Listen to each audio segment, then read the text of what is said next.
Hi everyone. Today we're going to walk you through the process of adding a ConvertKit form to an automation. If you're new to ConvertKit, check the description for a link to a free trial. For existing users, just log in and follow the steps with us. First, click on Automate. Then, click on Visual Automation. Next, click on New Automation. Choose a template for your automation. Click on Create a new form or landing page.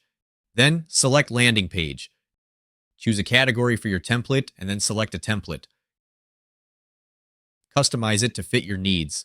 Click on Settings, give your domain a name, and then click on Save.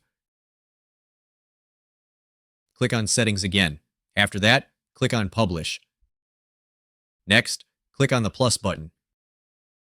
Then, click on Action. Select Email Sequence. Search for the sequence you created. Click on Add Action. From here, you can also edit your automation. After making your edits, click on Active. Finally, click on Activate. That's it, you have done. I hope you found this helpful. Before we finish, I want to invite you to a free training webinar where you can learn how to earn high-ticket commissions while growing your email list at the same time. It's completely free, so be sure to grab your spot by clicking the link in the description below. Thanks for watching.